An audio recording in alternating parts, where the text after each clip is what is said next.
Hello, hi guys! Magandang gabi sa inyo lahat. This is Chinma Masgara Channel, a faith healer, also mata reader. So ngayong gabing tatingnan natin ang nagsasabihin sa inyo ng ating mga gabay. This is 7th Archangel's messages for the sign of Sagittarius.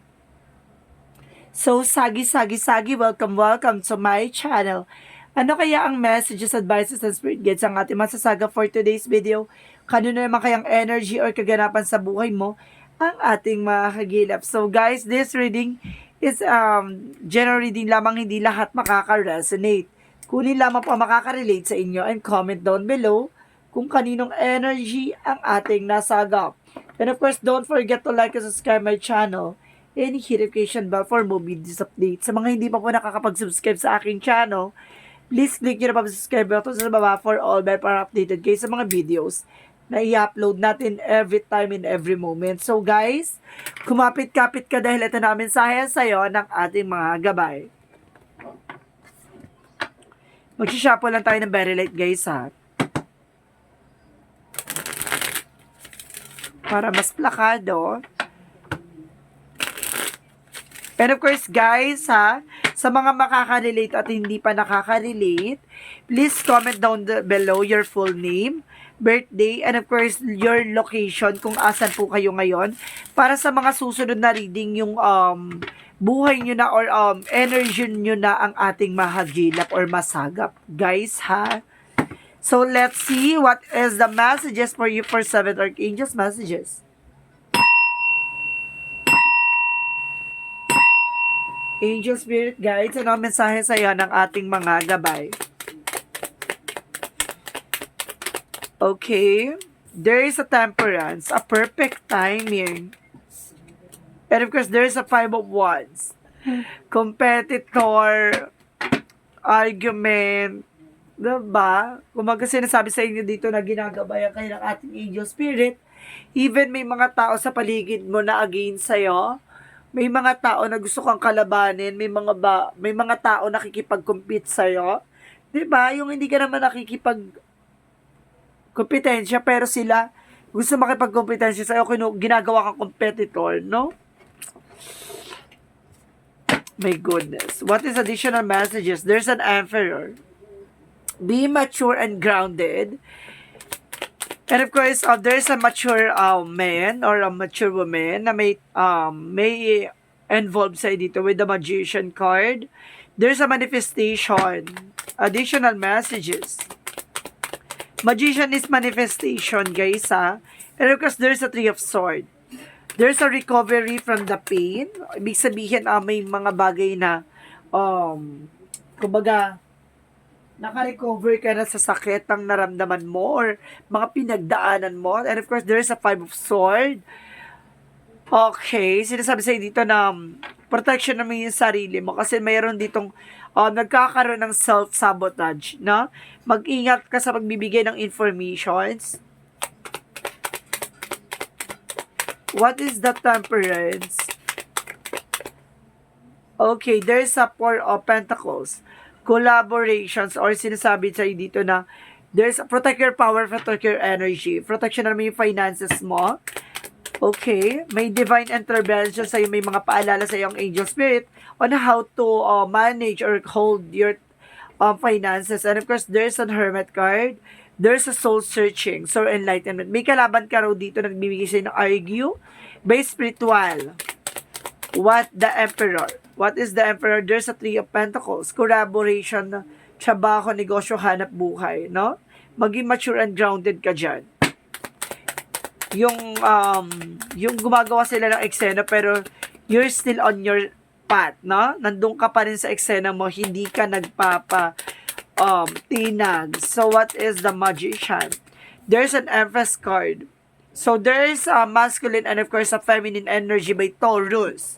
So, may ganong energy, may Taurus energy ako nakikita dito. At the same time, there's an information na sinasabi sa'yo dito, may bago kang bubuksan, trabaho, negosyo, hanap buhay. Or mukhang magbabago ka ng negosyo o magtatayo ka ng bagong negosyo o trabaho.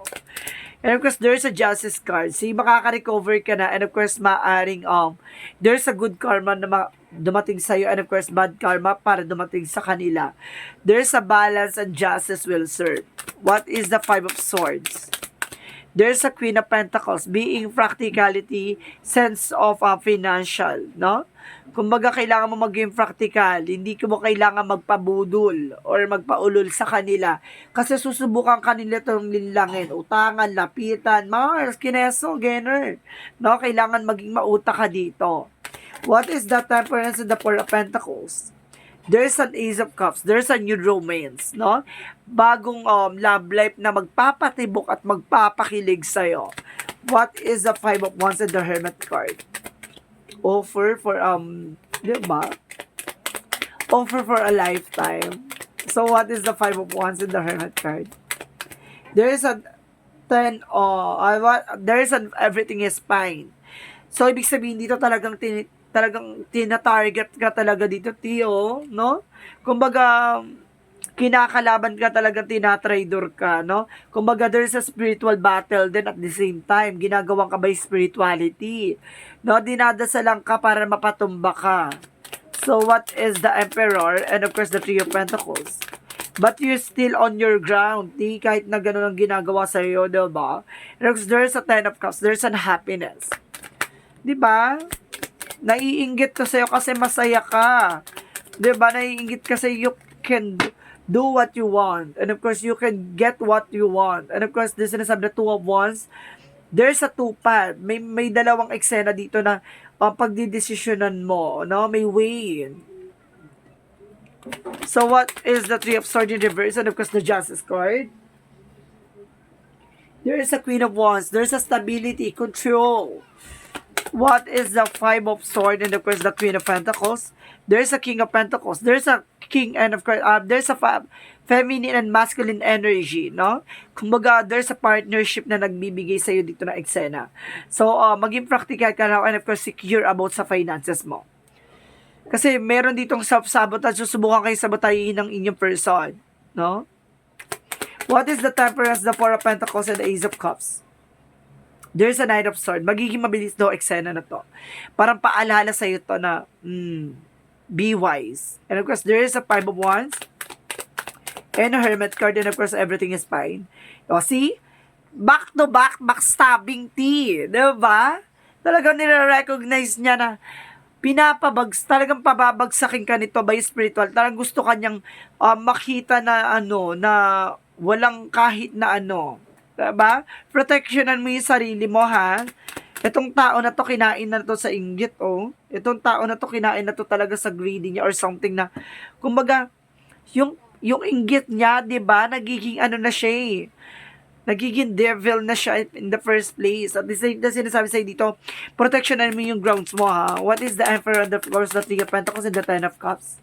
Inggit to sa pamilya mo. Okay, there's a Two of Cups. There's a partnership. See? Inggit to. And of course, there's an Eight of Pentacles. Hard work. And of course, sinasabi dito, parang naiinggit din siya at the same time dun sa nakikita niya sa'yo, you're looking good, personality mo, and of course, yung on how to carry your things out. No? Kumbaga, naiinggit siya talaga sa'yo. Pag-inggit, pikit. Mga inggitera. So, what is the Three of Swords and the Justice card? The Queen of Wands. So, there's a Nine of Wands. So, there's a final push. Or there's a near from the success. Pero kailangan mo ng confidence. What is the Five of Swords, the King of Pentacles, and the Queen of Pentacles? See, I told you so. Nainggit to sa inyong dalawa na person mo. Kailangan mo proteksyonan yung grounds mo. Kailangan mo magkaroon kayo ng protection ng inyong person para at least hindi kayo nagagawa ng black magic involved. What is the outcome? The Five of Pentacles. See, ang pinaka-outcome, gusto nito maubos sa'yo lahat. And of course, there's a Two of Swords. There's a decision. And of course, there's, see, kailan mo mag-decision, ayaw mong kumilos, ayaw mong gumalaw. And of course, there's a Knight of Pentacles. Yung routine, no? Yung eksena mo, kailangan mo yung ayusin. So, what is the total outcome for this reading? There's the word card. Nasa eksena mo lang to. Nakapalibot to sa'yo. And of course, there's a word and of course, the lovers. So, some of you, kailangan yung kumawala sa toxicities. No? Kumbaga, there's a negative energy talagang nilagay kayo sa eksena na to na parang nag-aaway, nagkakaroon na kayo ng pagtatalo ng person mo. Madalas na pagtatalo. The lovers and the worker, there's a trouble together. And of course, there's an eight of swords, freedom. No? Makakalaya na kayo sa eksena na yon. There's a seven of swords and the nine of wands. Kumbaga, there's a cheating, lying, and sneakiness. No? Kumbaga, itong tao na to lumalapit at nagsusubaybay sa inyo. Lakasan ang pakiramdam mo. Nine of wands, slow and steady, have a patient. No? Lakasan mo yung pakiramdam mo. May lumalapit na traidor sa inyo. There's a dragonfly. There's a changes. At the same time, there's a kisses, no? Unconditional love. And of course, the Grim Reaper. There is a no chance, there's a no second chances. Grow and transform your life. No, kailangan mo nang baguhin yung buhay mo. Baka may gusto pala to sa person mo, no? Or may gusto ko kung cross-watcher, no? Same scenario. What is the fifth chakra Archangel Gabriel? Listen to your intuition. And cornucopia, ibig sabihin dito, may about sa vegetables, no? And of course, fruits. Kumain daw kayo masusustansya pagkain or else, huwag kayong tatanggap na bigay ng ibang tao. Lalo na, yung mga taong laging nagsusubaybay sa inyo na may something may something na mararamdaman mo yan. So what is the romance angels? Release your ex. O some of you, there's an ex, no? Diba? Meron ditong baka hindi pa nakaka-move on yung ex mo. And make the effort. Great love is worth taking the step your guide to take. See, kailangan nyo magbigay ng effort sa eksena na to. Kung gusto nyo ma-protection at mapangalagaan ang mag-take kayo ng action. So, this is a new card pala ha, ang Romance Angels, and of course, the Yin and Yang Oracle card. Let's see. There's a chemistry. Wow. And of course, what is additional messages? There's an action. See?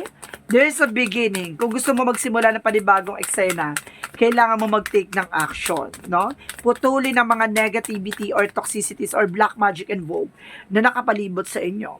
So, let's see what is additional messages.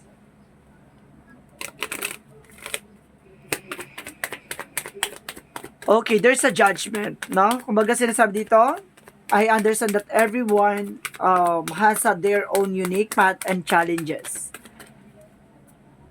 And of course, there's an adversity. I-accept challenges are the best way to learn. No, may mga bagay na matututunan ka sa mga nangyayari sa iyo. What is the chakra? The workaholic. So some of you nakatutok talaga sa negosyo at trabaho.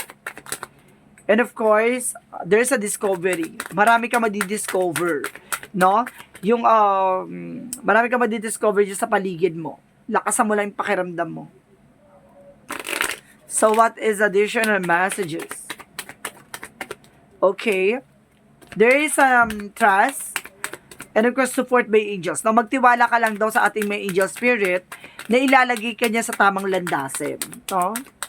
At the same time, there is a spirituality. So, there's a spiritual involvement talaga dito, Tiha. So, what is the Montology? Mag-ingat, mayroong spiritual talaga ditong involved. So, what is additional message? You are good enough.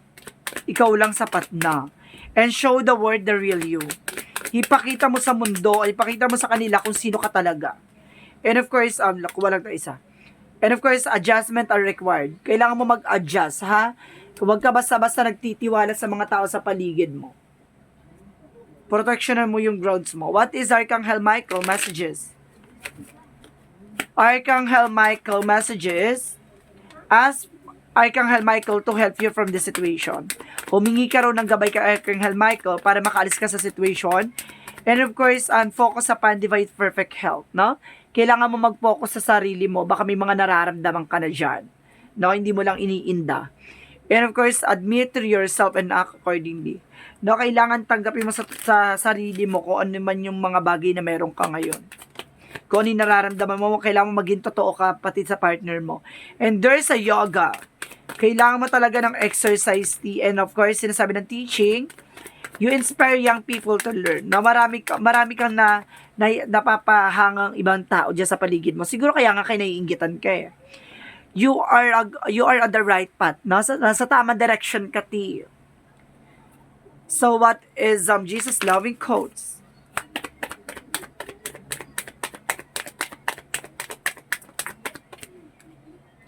Blessed are the peacemaker, for they shall be called the children of God. So, binibless daw ni God yung mga taong mas pinipili na lang manahimik, no? Mas ayaw ng gulo, yung mga taong lumalayo na lang sa gulo. Yun yung mga taong mayroong peace of mind, 'di ba? Yun yung mga taong binibless, no? Hindi mo kailangan patulan kung hindi ka naman diyan magkakaroon ng benefits, no? Mas kumbaga 'di ba nga, doon nakikita ko may pinag-aralan ko o talagang mas mataas talaga ang knowledge mo sa isang tao kapag pinatulan mo, 'di ba? Kapag alam mo yung pinangahawakan mo, hindi mo kailangan makipaglaban sa kanya. Doon kasi nakikita kaya mo bang ipaglaban yung sarili mo pero sa ibang paraan. Hindi mo kailangan patulayan yung sarili mo sa kanya. At hindi mo obligasyon na pakilala mo yung sarili mo sa kanya. So what is the angel's number? And there's a 14, I am practical. So ang sinasabi sa'yo dito, maging practical ka. You are open-minded and allow always up to try something new. Yes, you are wise enough to stop and think before you jump into things. This pragmatic approach help ensure you to time, attentions, and efforts are meaningful. So, ibig sabihin dito, hindi ka basta-basta pumapatol, no? Hanggat hindi mo alam kung ano yung kahihinatnan. So, nakikita mo agad yung disadvantage and advantage ng isang eksena. So, ibig sabihin dito, nagtitake ka ng action, pero alam mo sa sarili mo na wala kang tatapakan tao. It's a good part. So, sinasabi na sa'yo dito, maging practical ka lang. Kung alam mong kung papatulan mo siya at magkakaroon pa ng gulo lalo, wag mo nang patulan. So, sinasabi sa'yo dito, tingnan mo yung magiging big picture ng eksena or magiging kahihinatnan or consequences. Yun yung inaano sa'yo dito ni Jesus na kailangan mo maging wais at maging practical. Malay mo, ginugulo ka lang pala niya para mawala ka sa focus. Or para maalis ka dun sa eksena na yon. Diba? What is the messages of life? There's a simplicities. Today, I choose to simplify my life. As I do so, my burdens lighten. I release my ego's need to understand, to prove and to control. I instead undertake and every task with an open, humble heart. Seeing through the eyes of a child, I discover life is on its wonder and simplicity. As the complications and chills of my mind fall away, I remember I am one of the life. Diba? So, nakikita mo yung sarili mo na isa ka dun sa magbibigay ng kaliwanagan or isa ka sa bibigyan liwanag ni God. So, hindi mo kailangan pumatol at hindi mo kailangan labanan yung mga taong, 'di ba? Na wala naman dapat ipaglaban, 'di ba? Meron tayong laban na dapat ipaglaban. May mga laban tayo na dapat natin iniiwasan, 'di ba? So, this is our 7th Archangel's urgent messages for the sign of Sagittarius. So, this reading is a general reading lamang, hindi lahat makaka-resonate. Kunin lamang po makaka-relate sa inyo and comment down below kung kaninong energy ang ating nasagap. And of course, guys, comment down below kung nakarelate kayo. If you are not related to this video, please comment down below your full name at birthday. And of course, location mo kung asan ka man ngayon para at least sa susunod na reading natin, energy mo na at kwento mo na ang ating mahagilap at masagap. Maraming salamat guys and see you in the next video. Bye-bye and babush!